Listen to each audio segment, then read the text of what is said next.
Welcome to this global innovation video in which Claire and Storm are going to talk about the tech stack following their recent visit to Silicon Valley. Claire, can you remind us about the tech stack? What is it and why is this important? With this new technology cycle, we need a new technology stack that starts off at the base layer with your AI infrastructure. Think of your semiconductors, your networking, the equipment to make these chips. You then got models infused into this hardware. Think of this as giving AI its brain. On top of that, you've got engineering tools that really take these models to enterprises, customers, enable them to deploy AI. And then finally, you've got the applications. And the application layer is where the ultimate value accrues in this technology stack, but it's also where the greatest disruption arises. Now, up until really a couple of months ago, the vast majority of value in this tech stack lay in that bottom layer. We're still in the early innings of the AI build-out. We are starting to see, though, value make its way up the technology stack and some emerging winners in that application layer. And when we think about the opportunity for agential AI, which is really what that top layer is, this is a market opportunity that is going after both software as well as services. So this is a market that's not measured in the billions, it's measured in the trillions. It's approximately 10 trillion, in fact. And we think that the greatest opportunities are in those companies actually going after the services profit pool and creating entirely new markets in doing so. So for example, in the US, the labor profit pool for medical practitioners is about $450 billion.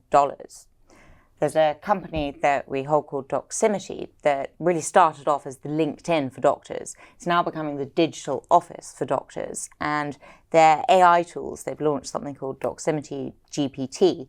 They're halving the paperwork for doctors every single day. Now, this is a supply-constrained profession. We need more doctors. So if doctors can take back half of their day and see more patients, this isn't job displacement. This is a pure productivity uplift. So Storm, how widespread will these benefits be for companies at the top of the tech stack? So this trip was very different to the trip we had about a year ago. And the difference is that we moved from experimentation to deployment. And the way we can spot that is through revenues per employee. So that's the key metric for us going forward. This has a significant implication on the winners of the last decade because they're built on top of traditional compute.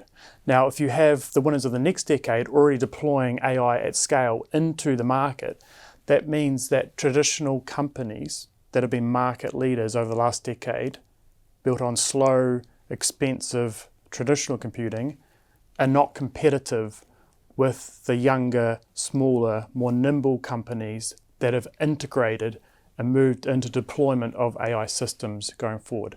What that means is that the winners of the next decade are companies that are moving faster. They're able to deploy new products and services into the market, which are cheaper and better than the incumbents. And they're able to drive better efficiencies for their business model going forward. So that's revenue per employee. We're starting to see these two markets diverge as we sit today. And this is the first time we've really sat down in front of senior management teams, and either they are meeting new demand because their products are better and cheaper because they're built on top of accelerated computing and the new technology stack, as Claire talked about, or they're built on traditional computing and they're not competitive going forward. And those CEOs, CFOs are very worried about the future going forward. Claire, are there any other developments you saw in Silicon Valley that changes any of your investment views? Cybersecurity was a structural standout. We met with a lot of the ecosystem. And when we think about agential AI, the demands tied to cybersecurity open up a significant opportunity because every single AI agent is a threat. And there's the dual opportunity of being able to train your own AI agents to actually hunt cyber threats as well. However, not every single company has got the right technology or indeed the right end market to capitalize on this opportunity, in our opinion. There are really three pillars within cybersecurity that we think are going to define the winners of the next decade. One is identity, second is cloud, and the third is endpoint. And the key competitive advantages that we're looking for in our investments really tie to having a platform approach and a significant data advantage. Because if you're training an agent to go and hunt cybersecurity threats, you've got to train it on a lot of data. For cloud, that's Zscaler. They actually generate 80% of the world's security logs, so a vast data advantage versus traditional players like a Fortinet or Palo Alto. For the endpoint, that's CrowdStrike. They've got these agents installed on all the laptops and mobiles that we use every single day. And what we're seeing from CrowdStrike's embrace of AI in training these agents is a 700% faster detection time versus the industry average. And lastly, a new investment in the Global Technology Fund following our trip is SailPoint Technologies in identity. So they really control the access within an enterprise like Liontrust, saying whether Simon or Storm can see certain applications. They connect up to 27,000 enterprise applications in an organization, which also serves as a tremendous moat. So we came away with an appreciation both of the opportunity, but also of the changing competitive dynamics in cybersecurity. Things are moving very quickly. It's really Zscaler, CrowdStrike that are making these waves. Great. Thank you, Claire. Thank you, Storm.